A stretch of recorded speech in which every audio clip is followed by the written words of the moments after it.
comic books, funny books, expensive paper, missed spec for multiple months, option news. It's a paper cut waiting to happen in the form of a donut. Hit the like, slap the subscribe button. We're talking about the trending comics this weekend. At the list at number 10, we got some Steve Niles Image goodness to talk about. A Town Called Terror, number 1, the Retailer Appreciation Edition. We are seeing this book sell solidly for $18. Brand new this week, written by co-creator of 30 Days a Night, a legendary horror writer, hits the pages to create a story about a town that's filled with freaks as well as monsters. And the first few pages consists of a person putting together their family member limb by limb. This is a cool book, and I know you're a big fan of this body horror stuff. The fact that the retailers got this appreciation edition, I don't think anyone was expecting it, so it's kind of a nice bonus to get a variant like this in your Diamond Box this week. This is a great opportunity to check your local LCS. A lot of variants get picked up right away. A lot of people didn't know about this drop. I think it may be waiting for you if you want to get it at a reasonable price. Next at the list at number 9,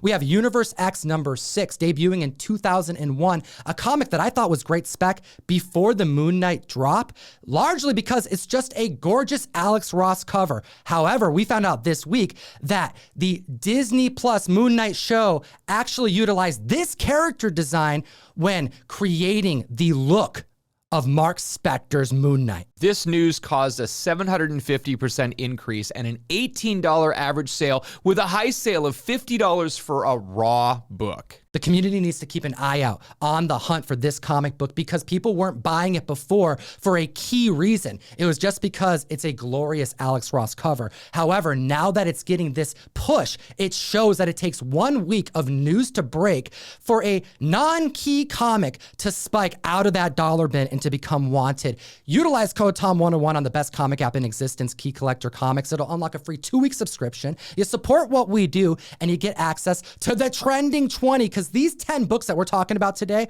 are only a few that made the list. As a comic shop owner, I use this every single day to see if there's anything that I've missed. And with convention season coming back, you have got to get this app because you need to be up on the latest news. Next at the list, at number 8, Bad Idea is over. We knew that was going to happen. They've been telling us. I've been in tears, but rejoice, they are back in the form of Bad Idea Donuts. Tom, I love donuts. And when I heard that Bad Idea was releasing donuts, the perfect donut, I was really, really excited. And then I found out that number 8 on the list, Bunsen Beaver and his pal Tree, number 1, was included free with your purchase of the perfect donut. South Carolina Comic-Con was this past week, and you know Bad Idea Donuts had to come on the scene with a splash, just like they did when they created the button for their debut of ENIAC over a year ago. And yes, if you waited in line, you could get a box with 1 donut, the perfect donut, as you said. And this is the quote. This is amazing. They've created the invisible comic already, and they've created the not first printing comic. And now they have the donut that literally tastes like you're biting into 2 donuts at once. The direct quote from Bad Idea Donuts is, "Twice the taste per bite of any previously known donut. It literally tastes like you're eating 2 donuts at the same time." I love this, and you know what? If I had 2 tongues, I would be excited to eat this donut. So this became the most sought after exclusive of the con. If you waited in line, you got a pink box with the donut inside and a comic that was accompanying the donut. And you may think that this is a poor choice. You may think that this is a silly idea. As soon as you say that, as soon as you think that, Bad Idea has already won. You're literally saying their marketing pitch. It's genius. I'd rather have a bad idea than a bad donut. Next at the list at number 7, Doctor Strange issue 48 from 1981, the first meeting of Brother Voodoo and Dr. Stephen Strange. We have a key book that has spiked in the past largely because of spec pointing towards Brother Voodoo, but hot damn comic fam, you can't keep up with all the breaking news because this spike happened in April from a post that happened and that was missed from back in January. $35 average sales, $200 for a CGC 9.8, and a 338% increase in copies sold because we had news that Charles Murphy, a member of the comic fam, went back to January and saw that Mark A. Wagner, a pro stuntman and an actor, had posted information to his Instagram. Mark was a crew member on the set of Doctor Strange Multiverse of Madness. He posted a picture of this book stating that it was a gift from Sam Raimi, a copy of a comic book that was used as reference for the movie. Hot damn, why else would he gift this first meetup unless we were gonna see Brother Voodoo? Now, we don't know if this is gonna be a scene that's cut. It doesn't mean that it's confirmed, but this right here is the closest thing to spec being validated since the rumors circulated last year. Now, Tom and I have been talking about Brother Voodoo's appearance for a couple years now on the mic, and we've talked a lot about Strange Tales number 169, his first appearance. We saw a January sale of that book in a 9.8 for $20,400. This is a much less expensive book, but a great crossover, and what better way to introduce him into the universe than bringing him in during Multiverse of Madness? We also had, during the big comic boom last year in May, a 9.8 copy hit 27,000. Now, not all 9.8s are alike. I don't have pictures of both of these comics. However, it shows that there's been great interest in this key book, and I want to bring it back to issue number 170. I've brought it up multiple times. Second appearances tend to go missed, and a 9.6 at the end of March sold for $616. Look at what's happened to other second appearances of characters that get featured in the MCU, especially one as cool as Brother Voodoo. I think there is spec room on that second appearance. Number 6 on the list, Thor God of Thunder number 2. $220 average sales, $500 for a CGC 9.8 for the first appearance of Gorr the God Butcher. I gotta hear what the community thinks about this because there was a toy leak this week that gives us the first glimpse of what Christian Bale's villain appearance as Gorr is gonna look like. This is also the first appearance of the Necro Sword, by the way, which has ties to Null, but I digress. We have a 400% increase in copies sold this week, but hold tight because I think there's a reason for that. And I wanna hear your thoughts because I'll enter you to win an Omni-Man Invincible number 1 by commenting down below. Also, hit the like and subscribe button. The toy looks underwhelming. The character design matters for villains, especially if they're going to be reutilized in the future. And he looks so human, which makes sense because Christian Bale is such a big actor. However, I think back to like Harry Potter, He Who Must Not Be Named. When this villain showed up in the series, the thing that people pointed to most was that he looked too human. In the books, he was a monster. He was a creature-looking character, which made him horrific, someone who's daunting, someone you don't want to mess with. And it was largely underwhelming to the fans, and I'm getting that kind of vibe this week from this toy leak. I absolutely agree, Tom. And this is one of those things that if you look at the high sales now, $500 for a 9.8 seems like a lot, but last summer we were seeing them at $700. And right now, the increase in copies sold means that more people are bringing copies to market. I don't think the hopes are as high for this character as they once were. We're here every single week for the Comic Fam reporting on the market. If you enjoy what we do, you want to support the show, give me and Russ an excuse to send you comics every single month.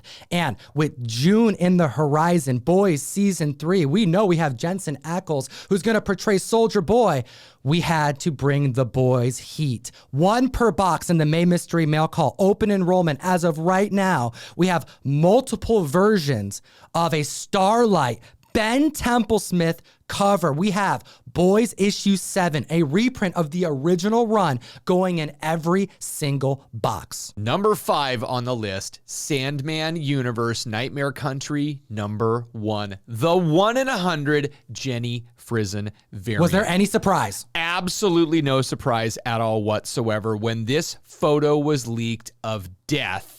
Oh my God. One of the most beautiful depictions of her ever, and one of the coolest covers ever. I love the skull on it. It has the Corinthian teeth and the eyes. I mean, this is one of those things that it is just a beautiful piece of art. $250 average sales. It was pre-selling at this level. It's not going down, and being a 1 in 100 means the market on this is probably going to stay around this for quite some time. Jenny Frison always kills it. It's such a safe bet as it pertains to variants, but with the Netflix slate, we know we have the Neil Gaiman Sandman Universe. It's going to be introduced to the world soon. This is the kind of book that people need to be watching long term. Seldomly do variants perform this well and maintain, and I am getting that vibe from this comic book. And this isn't the only variant from this run that you need to be watching. I wasn't even aware of the gold variant until the podcast I listened to last week that you did with Fire Guy Ryan. The Tiny Onion membership gold foil Robles variant is one of the 6 gold variants that the Tiny Onion members qualify for at the top tier. If you were part of the membership, you would have gotten your Something is Killing the Children gold foil issue number 21. If you were part of the membership, you can expect this variant to be mailed to you this week. And I am a big supporter of James Tynion IV, but I'm also a big supporter of directly supporting your independent creators. You're getting an amazing amount of value via his Substack, but this has clearly proven to be the breeding ground for the next most sought out after scarce variants in our market. Number 4 on the list, Amazing Spider-Man number 265. We are seeing $80 average sales and $738 for a CGC 9.8 for the first appearance of the Silver Sable. The book debuted in 1985, and we're seeing an increase in copies sold of 247%. We have Kraven's spec, we have Madam Web spec, and we have very little optimism on how Sony is going to deliver these movies, especially after Morbius. You know, yes, Tom Holland and how they handled Spider-Man was superb.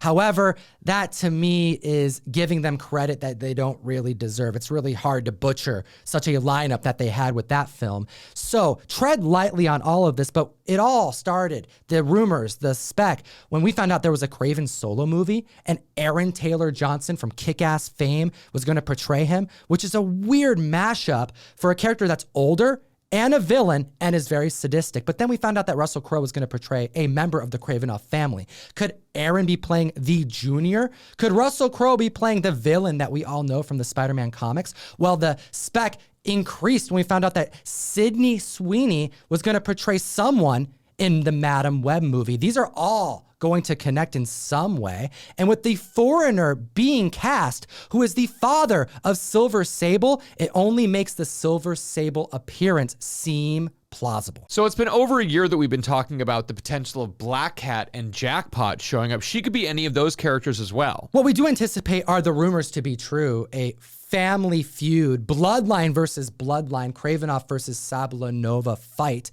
which makes the Silver Sable spec play out. However, Black Cat ASM 194 has hit some major strides over the months with a 9.8 recent high sale hitting $4,600. Jackpot, the free comic book day Amazing Spider-Man from 2007 edition, that book has hit heights of $300 for a 9.8. Now, I am crossing my fingers that Anya Taylor-Joy will portray Black Cat. However, all these books are spiking because we've known that there is an intention to utilize them. We just don't know which movies they're going to debut in. Number 3 on the list, we have a repeat offender, Avengers Forever number 3. And amazingly, this book is actually on the list for a different reason than it was last time. But kind of the same, right? I mean, we have a $12 average sale. This book was hitting just around $10 at release.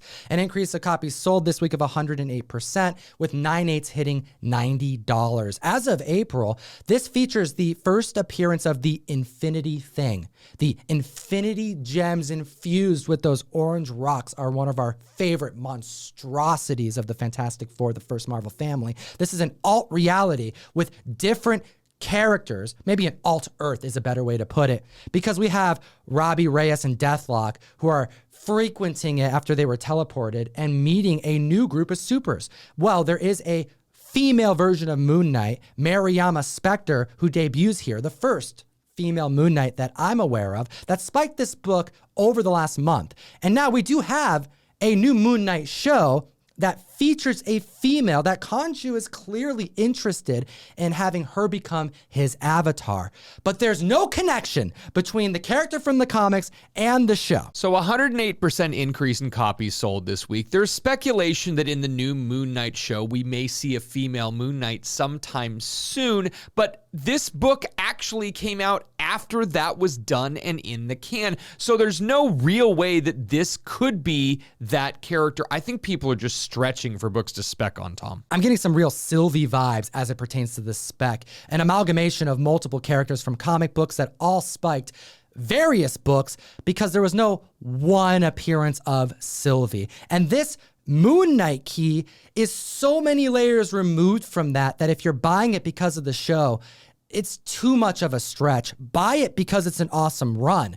Buy it because it is an appearance of a different Moon Knight, but it's also the appearance of other alt-reality characters. Number 2 on the list, Anarchy in the comic books. We have Amazing Spider-Man number 10, the first appearance of Spider-Punk, the anarchic Spider-Man. Amazing. $60 average sales, $385 for a CGC 9.8. Now, this book came out in 2015, and there is no doubt that these sales are being propelled by the recent release of Spider-Punk number 1. You know that 1 in 50 made our list last week, so now we're talking about the first appearance. A 400% increase in copies sold this week. Great looking book. There is also a Jeff Wamister 1 in 10 ratio variant and an amazing Gabriel Dell'Otto 1 in 25 ratio variant. Keep your eye out for those. Hit the like, slap the subscribe. It wants you to win this giveaway. Support what we do. We're shooting for 55,000 subscribers. And at the list,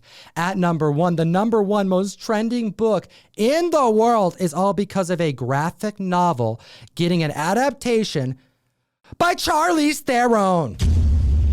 Number 1 on the list, Brightest Day. Number 4, the first appearance of Jackson Hyde, the second Aqua Lad. We are seeing $30 average sales and $100 for a CGC 9.6 on this book. You brought me The Ocean, a graphic novel that follows Jackson Hyde discovering himself, discovering his purpose, his powers, and so much more. And this right here is going to be slated for a television show. And I find it interesting because when a graphic novel gets the option status, it doesn't typically spike the graphic. Those are mass produced. However, the first appearance of the character is clearly something that is of interest to producers, which is why his first app in a comic book has spiked. We have an increase of copies sold of 1,500% for this member of the Young Justice.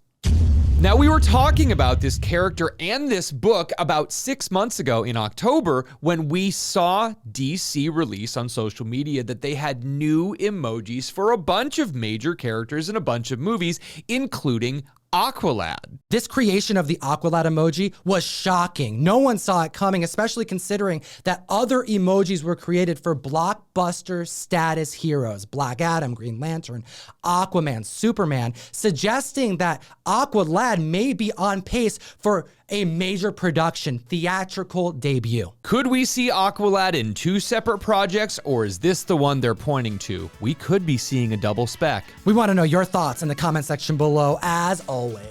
Geek responsibly. Enough said. Join myself, the comic sensei, Jem from Gem Mint Collectibles, and so many other trusted, vetted sellers on the best new place to buy and sell collectibles. Whatnot, available for both Androids and iPhones. Dollar start auctions that last as little as 15 seconds long. We're bringing silver, we're bringing keys, and we got giveaways. Come join the fun. We also have 2 other videos for you to check out. We made them for you. Have a great week.